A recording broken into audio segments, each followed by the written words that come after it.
Released by Square in 1999 on the Sony PlayStation, Chrono Cross would be a spiritual sequel to Chrono Trigger.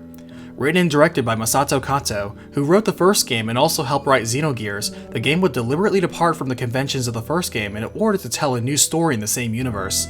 For story, the game features a young blue-haired boy named Surge and Kid, a hot-headed thief, alongside 43 other recruitable characters, though only 3 are ever fielded at a time.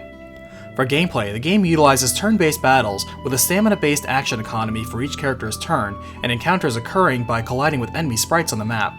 Each character, ability, and spell in the game corresponds to one of 6 elements in the game, and there is a field effect present in all battles that dynamically corresponds to the types of elements used in battle to help or hinder the player.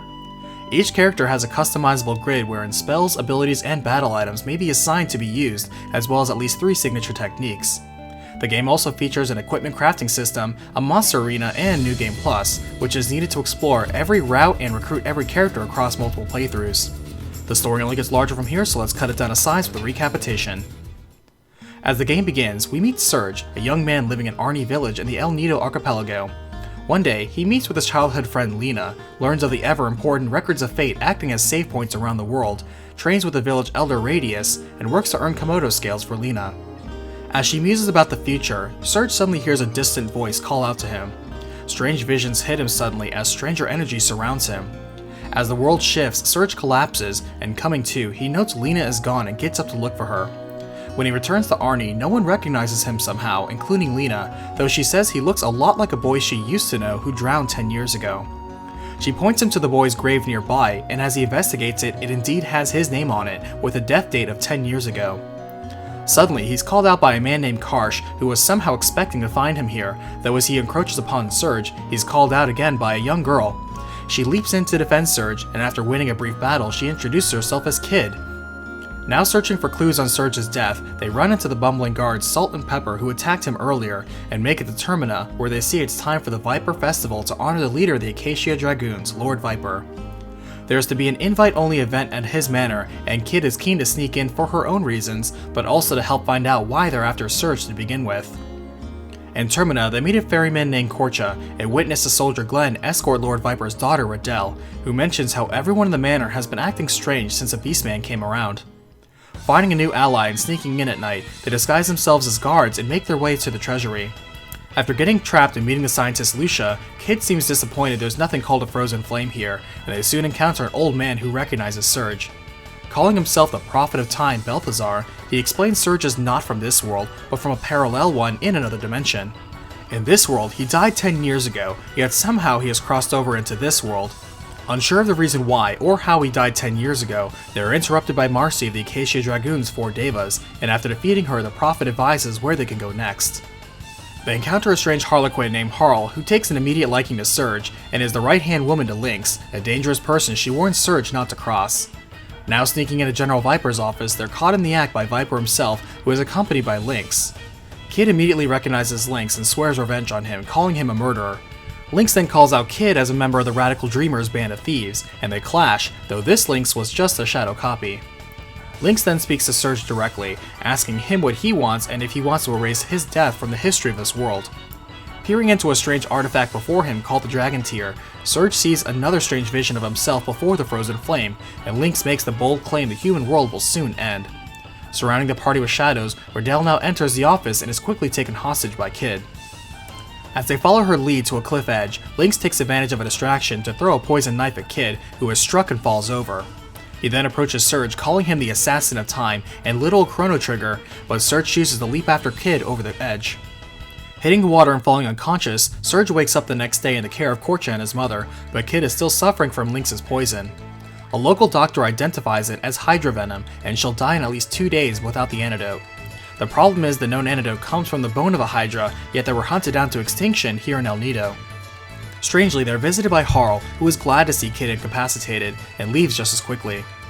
Weakly, Kid gives Surge her astral amulet, telling him to take it back to where it all began, and Surge must decide on whether or not to save her himself.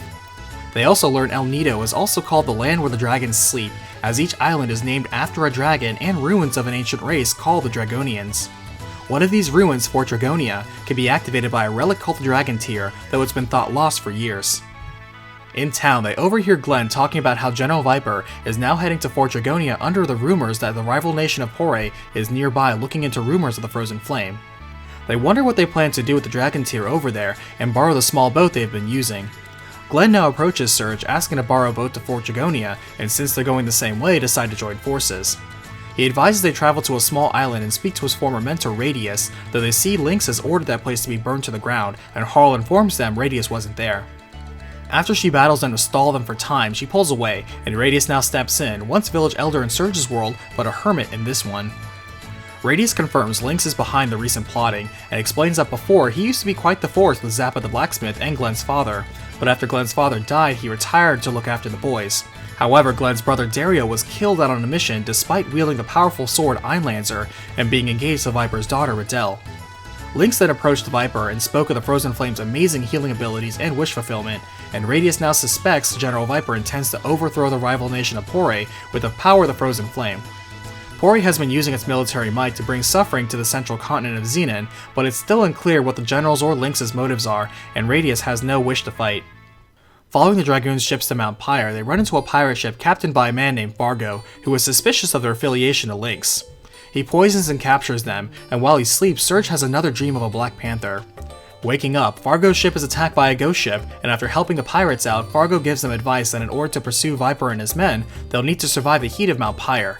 In order to do that, he suggests seeing the water dragon and gaining his divine protection. With the water dragon of this world being no more, and after seeing Balthazar's hidden Neo-Apoc ship, they use Kid's astral amulet and Surge as the link between worlds, and warp over to Surge's original world from Opasa Beach. Heading over to the Isle of the Water Dragon, they deal with the dwarves invading the land and killing the native fairies, though it turns out they were doing so because they were driven from their own homeland by humans to begin with. The Water Dragon recognizes the efforts of Surge and bestows upon Surge a portion of his power that could even freeze lava, along with a summon that will aid him within Mount Pyre, where the Fire Dragon dwells. However, the fairies recognize that humans are to blame for the dwarves' suffering and now their own, and scorn Surge and his friends. Kid now suddenly collapses and has another nightmare about Lynx in a burning orphanage, waking up suddenly in the night. She talks to Surge about how she was abandoned as a baby and found and raised by a kind woman. One day, Lynx raided their home, burned it down and abducted the woman, and ever since, Kid was on her own again living on the streets. She lived a harsh life, unloved by the world, and has always made it a mission to one day get revenge on Lynx. Making it now to Mount Pyre, they encounter 3 of the 4 Devas, Karsh, Zoa, and Marcy, who seek to bar their way. Pushing past them, Harl now appears to warn him about proceeding further, and sincerely urges him not to die past this point. Now entering Fort Dragonia, they battle past the many guardians and wards, and before entering the final door, Surge has another foreboding vision. Stepping within the chamber, Lynx and General Viper are there waiting for them, and right when General Viper lets his guard down to focus on getting rid of the party, Lynx warps behind him and literally stabs him in the back. General Viper falls, and though the party tries to fight Lynx, he steps back to question Surge's origins and significance in all this, and mentions how a part of himself also died 10 years ago. He points out Surge cannot defeat him, as denying him would also erase Surge's existence, and suddenly the dragon's tier before them lights up, and Surge sees his visage change into Lynx's. Surge stumbles back before looking up, as it's clear his mind has now switched bodies, and Lynx is now in Surge's body. Unnoticed by Kid, Lynx now urges the party to attack Surge, and while they beat him down, Lynx now takes Kid's dagger to kill Surge as she hesitates in her revenge for Luca. Suddenly, the Kid pauses, as she knows she never told Surge Luca's name, and realizes this must be a trick by Lynx. Acting quickly, Lynx then stabs Kid with her own dagger, and takes down the rest of the party, but insists on finishing them off later. He turns to taunt Surge before moving to grab the Dragon Tier, the key to the Gate of Fate, as he is one step closer to the Frozen Flame. He invites Surge to come to the Sea of Eden now, destroys the wards of the fortress, and binds Surge until he blacks out. Waking up now in the strange post-impressionist scenery of the Temporal Vortex, still in the body of Lynx, Surge encounters a strange resident named Sprig who accompanies him and helps him get out of the strange Van Gogh realm. Harl is there too, knowing of the body swap, and agrees to join him on his trip back to reality. Navigating past the MC Escher platforms, they return back to the Hydra Marshes in Surge's homeworld. Returning to Opasa Beach, Surge finds he cannot open the dimensional gate anymore, and sees how unfriendly most people are to demi-humans now. He goes to see his mother and convinces him he's really Surge, and how he was told to go to the Sea of Eden. His mother somberly tells him that 14 years ago, Surge's father Wazuki and his friend Miguel went sailing out in the middle of the storm because of an emergency, and were tossed into the Dead Sea. No one dares to enter the Dead Sea, and though Lena's father Miguel never returned, Wazuki somehow returned but was never the same. She points out that at the time, that area was actually called the Sea of Eden and later called the Dead Sea. Radius now steps in, recognizing Lynx and announcing himself as a former member of the Acacia Dragoons. He attacks, but afterwards realizes this isn't really Lynx. Seeing as the general's gone missing for 3 years in this world, he now hopes to save Riddell in the other world and joins along. Heading to Termina again for clues, they see the whole city is currently occupied by Pyre, headed by Commander Norris. Gaining new allies like the Dragoon Smithy Zappa, they find Viper Manor collapsed and ruined. Finding Commander Norris, he seems friendly to Lynx and reports the Frozen Flame has not been found here. Though he soon realizes this is not actually Lynx, he is still friendly, and shares that it was Lynx who first approached Pyre about the existence of the Frozen Flame in El Nido. A few years ago, Norris was sent to confirm the story and learned General Viper and the Four Devas disappeared into the Dead Sea never to return. The group now thinks the Dead Sea may be the clue they need, but there doesn't seem to be a way into the Dead Sea anymore, though the demi-humans of Marbul may know something. Norris volunteers to come along and confirm the Frozen Flame, and after recruiting the alien Starkey to their side, they make it to the village of Marbul. They learn the demi-humans were forced here by humans, and even then pushed away due to the rich amount of magical elements here. Most of the residents left to work on the cruise ship Zelbus, including a sage that might know the way into the Dead Sea by a means named Death's Door. They're met by a mermaid named Arenas, who wishes to join them on the way to the Zelbus, as they find Fargo in this world actually runs a casino cruise ship. Fargo still mourns the loss of his wife Zelbus, Arenas' sister, along with his children Nikki and Marcy. Arenas reveals Lucia tried to save Zelbus but could only save the baby, Marcy, who still actually lives. She seeks the restoration of Marbul, and for that, Fargo needs to release the sage he keeps on this ship. Playing Fargo for access to the rest of his ship, the group is conned by Fargo into betting and losing their boat. Stuck on this ship, they suspect shenanigans, and with the help of the show magician, are turned into cats in order to sneak behind the scenes and foil the rigged games. They walk into Nikki the rockstar, figuring out that Fargo is his long-lost father, and whom also refuses for Nikki to learn the song that can restore Marbul based on the pain in his heart right now. For now, the group beats Fargo at his own game, and meet with the former leader of Marbul. He laments how the demi-humans have no future and are at the mercy of humans these days, but sees how intent the group is to get into the Dead Sea. He hands them the key they need to open a new gate into the Dead Sea just as Nikki finds him, asking to learn the Song of Marbul to heal the pain in his father's heart, and also cleanse Marbul of the lost spirits that roam it. The old sage agrees as the group continues on. Now opening Death's Door, Radius is there to greet them as they see the evil sword Masamune barring their way, and points out only the dragon sword Einlanzer can break the seal of Masamune. He relates how Einlanzer is normally bestowed to the strongest among the Acacia Dragoons, and for a while that was Glenn and Dario's father, Garai. However, long ago when the two found the evil sword Masamune, at first nothing seemed wrong, but then the malice of the sword brought forth all of Radius's negative sentiments, including his jealousy of Garai, and so he killed him from behind with the Masamune, realizing only too late what he had done under its effects. Now facing the vengeful spirit of Garai at his grave, they quell his rage by besting him in combat. Using its might to dispel Masamune, Radius comments that his sword is a reflection of its wielder, and hopes that one day Masamune will be freed from its darkness. Now crossing the frozen ocean of the Dead Sea, they cross some strange ruins of a highway, with stranger robots that roam it. They find a computer with a display reading 2300 AD, indicating these ruins are somehow from the future. They learn that sleeping beneath the planet crust is a fearsome monster named Lavos, but the power cuts out before they can learn more. Entering the Tower of Geddon, Surge sees the spirits of 3 small children and follows them, leading him to Nadia's bell inscribed from 1000 AD. The children turn to Surge and explain that they helped save the planet all for nothing, and because Surge ruined it all is why the world will end up ruined. But a man now steps out, saying those children are just illusions and echoes from far away that should be ignored. He welcomes them to the Tower of Geddon, ground zero for the time crash, and reveals himself to be Miguel, Lena's lost father and friend of Surge's father. He then explains that 14 years ago, Surge's father Wazuki, Miguel, and a deathly ill Surge were lost at sea and ended up here, where a mysterious voice beckoned them closer. However, this Dead Sea wasn't always like this, changing 10 years ago into this still world where nothing ages, because where they are now is a future that never happened. For every choice one makes, they make a new future, but also eliminate a potential future based on the choice one didn't make. Such discarded futures are condensed here in the Dead Sea, made possible by fate which binds everyone. He invites them to stay in this world, but Surge refuses, and surmises they're here to restore the dimensional distortion, and the only way to do so is by defeating him here. Surge and friends emerge victorious, and Miguel now speaks of a literal entity named Fate that Surge may be able to defeat and thus create hope for humanity. He He recaps again how where they are is the ruined future of the world, as in 1999 AD the alien lavos will erupt out of the planet's surface after falling here and feeding on it from within for hundreds of years. The world was doomed were it not for the efforts of another teenage boy and his friends catching a glimpse of the future and time traveling across different eras to battle lavos and winning. Of course, in doing so, they changed history and disrupted cause and effect, and the future that was supposed to disappear is about to be restored here with Surge as a trigger. He now mentions how 3 years ago the Acacia Dragoons visited here, seeking the frozen flame, but were all destroyed as only the Chosen One can approach the flame.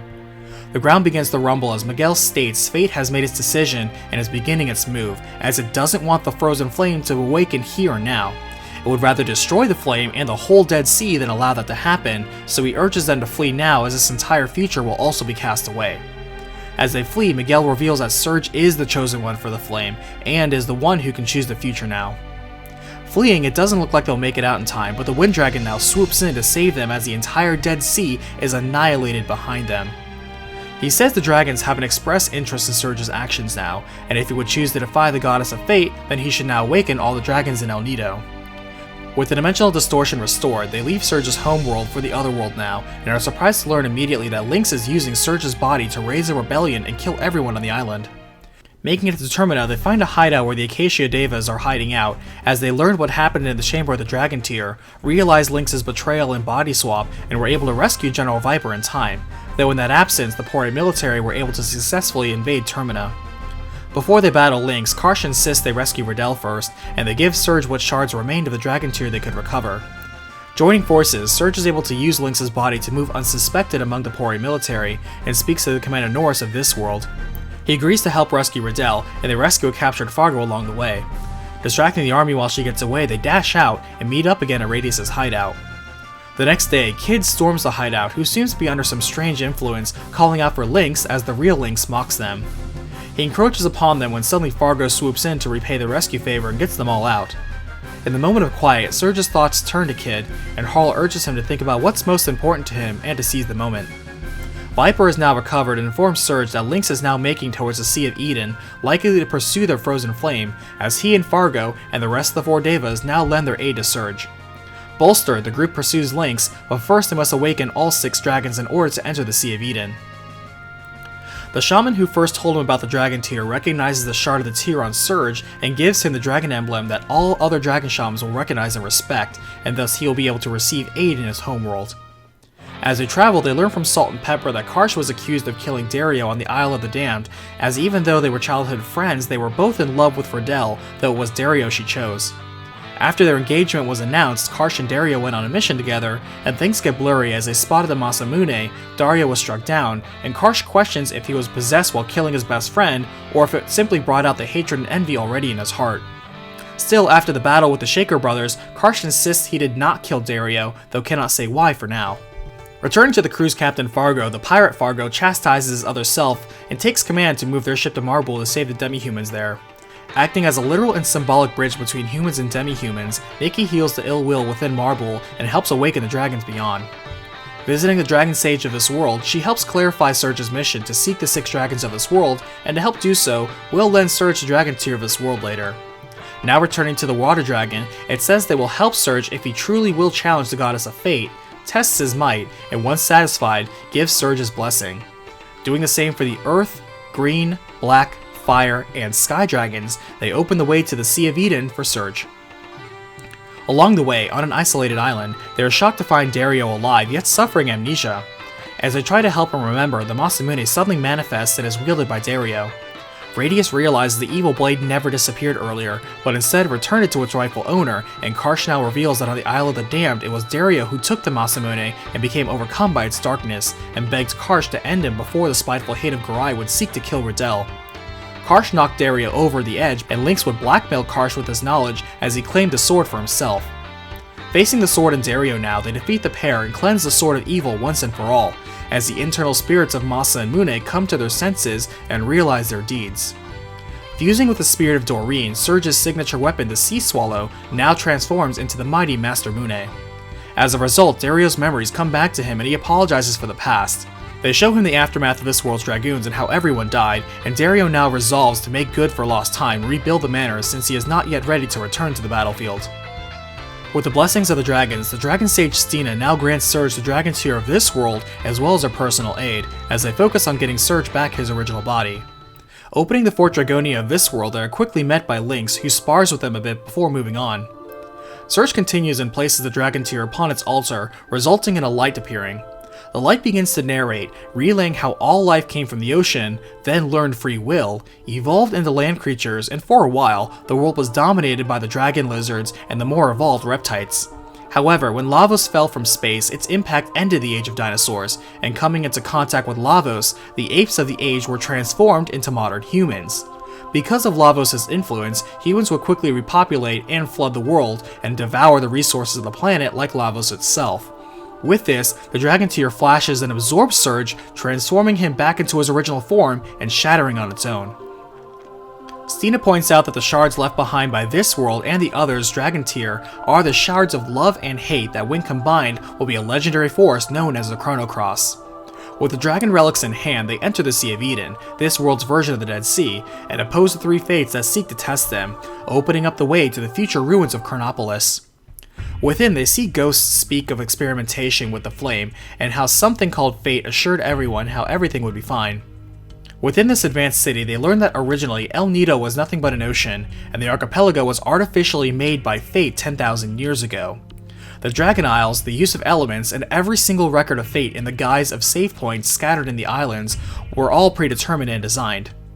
The research staff who left the center had their memories erased and started new lives out in El Nido, with fate monitoring, controlling, and guiding them and their descendants through the records of fate for the last 10,000 years. The paradise was in harmony until one day 14 years ago when Surge came into contact with the frozen flame. Quietly, there were doubts that the experiments with the flame allowing them to control time was the wrong choice to make, not to mention the risk of the energy released by the flame overwhelming everyone. The spirits about reflect how easy it is to clone people and rewrite memories, or control emotions and personalities, and thus fate directly connects to every person who comes in contact with a record of fate and imprints its programming on them. In another vein, given how Lavos is an alien life form, modern humans being mutated by Lavos' influence are abnormalities of the natural world too, in a way. It explains why humans are such incomplete contradictions and do not fit in naturally with the world. In fact, 12,000 years ago, the magical city of Zeal had an encounter with Lavos, resulting in Zeal disappearing completely ever since. In another timeline, Lavos brings the apocalypse in 1999, though this facility exists in the timeline where Lavos was defeated before that happens. The scientists here are still studying the works of Luca from the first game, as during the 11th century she allegedly utilized miniature black holes by means of a time egg to realize time travel. According to her theory, by rotating a single point of supergravity, a ring can be formed, acting as a gate between dimensions and enabling travel between space-time. There is a legend that this time egg existed during an ancient dynasty, but there is no proof such a kingdom existed to these scientists. Rather, when they noted an unusual gravitational field in El Nido was when they built the artificial islands in Chronopolis, all to prepare for their grand time experiment. In fact, this time research lab appeared out of nowhere in 2300 AD and was headed by Balthazar, who vanished one day, leaving the others to continue his work. In the same year of 2300 AD, a large-scale prototype supercomputer named Fate was completed by integrating the old mother brain computer into more powerful circuitry. Acting as the main computer of Chronopolis, Fate watches everything in El Nido through the records of Fate in both parallel worlds. Controlling everyone through these records, it is able to maintain a stable and harmonious environment in both worlds by puppeteering people and avoiding contact with the main continent so as to avoid altering history and forming a paradox. However, since the formation of the Dead Sea 10 years ago, Fate has been unable to control the events of Surge's homeworld, though it could still receive data through the records of Fate. In addition, it's also managed to bind Miguel to the Dead Sea as a watchman. They find some curious memoirs of someone from Radical Dreamers that is likely from yet another parallel world they don't know of yet. Entering a biologically locked area labeled Project Kid, Surge is somehow authorized to enter and recognized as the last Arbiter and Chrono Trigger, thus explaining why Lynx needed Surge's body. Entering the room, they at last see the fabled frozen flame, which turns out to be a piece of Lavos broken off during the prehistoric age. Revealing himself, Lynx chooses now to expose his true identity as the human incarnation of the Fate supercomputer, its own living avatar. On the fateful night 14 years ago, Wazuki and Miguel carried a deathly ill Surge here who was attacked by a panther demon. The poison in Surge was too much for the doctors and Arnie, but the Sage of Marble could heal him, so they set out to sea and got caught in the storm. Due to the storm, the facility was offline for about 10 minutes, but by then, Surge came into contact with the frozen flame, which healed his body, and the rebooted security system locked in Surge as the only arbiter that henceforth allowed access to it. Reason being, this event triggered a hidden standalone circuit in Fate kept hidden since its time as Mother Brain, which would cause Fate to malfunction deliberately. In fact, this hidden circuit was based on the initial circuit board made by Luca that not even Fate was aware of by design, and aided in part by Balthazar. Bringing this Prometheus circuit out, who was Robo from the first game, it urges Surge to end the fight between Fate and the dragons, though Lynx orders Fate to terminate Prometheus once and for all, ending the rogue element finally. Lynx now ascends into a larger cybernetic form, and Surge finally battles a true physical manifestation of the Overlord supercomputer behind El Nido, destroying the foe for good. As Fate realizes its own death, Kid now wakes up from Lynx's spell, and seeing the frozen flame, leaps on top of it. Harl now appears to urge her not to make things worse, but Kid ignores her, as around the world the 6 dragons sense that Fate is finally no more, and the time is now to make the next move for the planet. Now, a massive tower rises swiftly from the ocean, spreading its wings to reveal a new Terra Tower. Kid there reveals that in 2400 AD, during a counter-time experiment, the flame goes out of control, ripping apart the dimension and causing the time crash. Caught in this, Chronopolis is sent back 10,000 years into the past, possibly due to Lavos calling back the flame to itself. She theorizes that Lavos may then have seen the possible future that some adventurers may defeat in the future and thus started making a backup plan. Regardless, at the same time, another city from a different dimension's future was also sent back in time, Dinopolis. In the same vein as Lavos, Kid conjectures the planet may have called back Dinopolis to itself as well. Either way, it wasn't the dragon gods who sealed the frozen flame, but Fate who used the frozen flame to seal away the dragons in slumber. Now that Fate is defeated, she realizes there is nothing now to stop the dragons from carrying out their revenge against humanity on behalf of the planet. On cue, the dragons arrive outside Chronopolis and fuse their bodies into one, forming the singular entity called the Dragon God, who swoops in and steals the frozen flame. As Kid now collapses, Harl bids farewell to Surge, revealing to be on the side of the Dragon God and leaves to join it. As the party regroups, everyone realizes the dragons have been using them this whole time. Even worse, Kid also seems to be possessed by something from the past, and a powerful item like the Dragon Tear Masamune may be able to dispel it. Seeing her, Master Mune recognizes Kid as a princess who is being bound by the past and is beyond their ability to help, though they recognize Kid's amulet as an incomplete time egg likely made by Luca. Realizing they can use this to travel to her past, Master Mune warps Surge to the point where Luca's orphanage was set fire by Lynx. Passing by a destroyed Gato, they run into Lynx and Harl there among the destruction, who warp away with Luca as they rescue a young Kid from the fire. Despite saving her here, they unfortunately must abandon her again in the past as the time travel effect runs out. Back in the present, their plan worked as Kid returns to them and she now receives a memento letter written for her from Luca held by Lucia. Within, Luca reveals to Kid she was one of the adventurers who changed the future in order to save the planet from Lavos. While she doesn't regret this, knowing what she knows about traveling through time now, she wonders what became of the future that was supposed to happen and where did it go. After all, in creating a new future and saving so many lives, they destroyed another future and caused so many deaths of those in the future to be. In the back of her mind, she always worried that one day, someone from the timeline she helped end may also travel back in time to terminate her and her friends' revenge. As such, she assures Kid that should something terrible happen to her, she was always prepared for it, so don't let it burden her. She then hints about Kid's true name and heritage, noting she's nothing like the original girl she knew, and trusts that Janice is likely not too far from her now, keeping her safe. Finishing the letter, Kid reconciles that part of her past as she accepts Luca's death and is prepared to move on. Now entering the Divine Dragon Falls, Surge uses the altar to reforge the shards of the Dragon Tear into the Chrono Cross, and while thinking of how to reach the flying Terra Tower, their ally Starkey the alien recovers an anti-gravity device from his ship. Installing it onto their boat, they now make flight into the starry sky and safely land onto Terra Tower. Within, strong wardens block their way, viewing humanity as a plague to be rid of. Surge hears a voice that tells him how this tower is a fortress belonging to the ancient reptiles to be used as a symbol of revenge against mankind by the dragons. Robbed of their future because of Lavos, and the apes mutated by Lavos, the original dominant species is here to claim their due. Climbing the tower, they are surprised to find themselves in an area identical to Viper Manor with Balthazar present. In the ancient magical kingdom of Zeal, he was the Sage of Reason, until the Queen of Zeal tried to harness the power of Lavos herself, resulting in a series of events that had him flung far into the future. There, he studied the science of the future and combined it with the knowledge of magic he knew that was lost in the future. This research led to Chronopolis and the eventual time crash. He made his own time machine named Neo-Apoch and traveled back here on his own to learn of Chronopolis and Fates' plan. More to the point, he reveals how Terra Tower actually is Dinopolis, a city of the Reptites which is from another dimension's future. It's the castle of Queen Azala's descendants who evolved much more closely to the planet and was pulled back 10,000 years ago into the past to counter Lavos pulling Chronopolis 10,000 years into the past. The two cities waged battle against each other until Chronopolis emerged the victor and Fate sealed away the fortress. As for the dragons, they were the true opponents of mankind while Fate was attempting to protect humanity, and are originally a living accumulation of the planet's energy. The dragons were originally one organic machine, the Dragon God, used by the future Reptites to control the powers of nature. In order to seal the Dragon God, Fate divided it into 6 weaker plasma lifeforms and sealed those away, where they took the forms of dragons by their own choice. With Fate now gone, the 7 dragons are now reunited, as he now reveals the hidden 7th dragon who was able to work to free the other 6 from Fate, who was created by the 6 during the 10-minute outage of Chronopolis during the storm 14 years ago, who they now know as Harl. He accepts all this as the planet doing its best to remove the unwanted humans from its surface, but regardless, Surge can still fight for the future of mankind.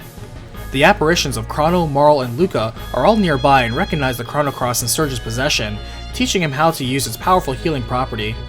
Bidding them farewell, Balthazar takes his leave as the group approaches the summit of the tower. The true Frozen Flame now appears before them, as does the Dragon God, as the two forces clash to determine which dimension will continue to live. Surge edges out a win, but the Dragon God merely pulls back for now. Balthazar now comes in, saying the form that just fought was merely one the real Dragon God used to appear within this dimension.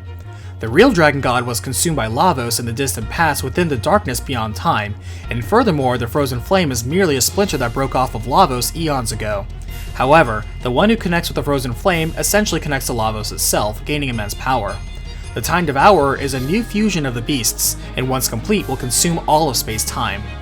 Now giving them a time egg of his own, he urges them to use it to free someone in particular, while Terra Tower collapses and falls before transforming into a new final stage. Returning to where it all began, he finds the spirits of Luca, Marl, and Chrono there, and Luca tells them the true beginning of this tale is back with the destruction of the Kingdom of Zeal, when Princess Shala was sucked into a dimensional vortex along with the Lavos Mammon Machine. Because of this, the two became fused into a being that would become known as the Devourer of Time. Her mind split, the part that wanted to destroy everything which stayed with Lavos, and the part that wanted to save everyone, including herself. As she fell through the time gate, she heard young Surge's crying echo through time, and at that point herself and Surge's stories began to intertwine, with the past and future beginning to intersect, and the world became divided in two. She too traveled 10,000 years to make contact with this dimension, and this is what caused the raging storm that occurred that fateful night, when Fate's systems malfunctioned for a few minutes and Surge was led to the Frozen Flame. Shala would clone herself and send her copy to this dimension bearing her ancient pendant, which would protect her in life or death situations by rewinding time a little bit until out of danger. As suspected, this daughter/clone of Shala is really Kid, and in that vein, the Project Kid that Balthazar started existed to lead her to this specific point in time with the Chrono Cross. In fact, in the future, Kid is meant to travel back 10 years from now and save a young Surge from drowning in this world, and be the one to also call him as Surge stood with Lena here on Opasa Beach since the beginning. Now, they must save Shala, who has been merged with the Devourer of Time in the darkness on the other side of time.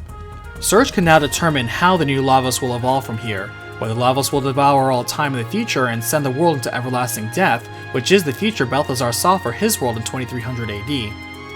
Chrono then mentions Surge was drowned by Lynx in this world 10 years ago, because when Prometheus broke the link between Fate and the Flame, Fate then worked to eliminate all obstacles in its path to get the Flame again. Meanwhile, the 6 dragons would make Harl to also gain the Flame, and would trick Lynx into joining forces as a subordinate, also they could lift the lock on the Flame Prometheus placed. At first, they tried abducting Luca, who could lift the lock, but she refused to cooperate and died. They then waited for Surge to appear, as Fate calculated Surge would try and cross dimensions here. To make things worse, Lynx was actually constructed from Surge's father, Wazuki. And saving Surge, being too close to the Flame made his mind unstable and over time lost his soul, allowing Fate to easily assimilate him and transform him into its own avatar, deliberately in the image of a panther, Surge's worst fear at the time. meaning despite surviving the ordeal in Chronopolis to save Surge, Wazuki would eventually be claimed by fate and ironically be sent to kill Surge.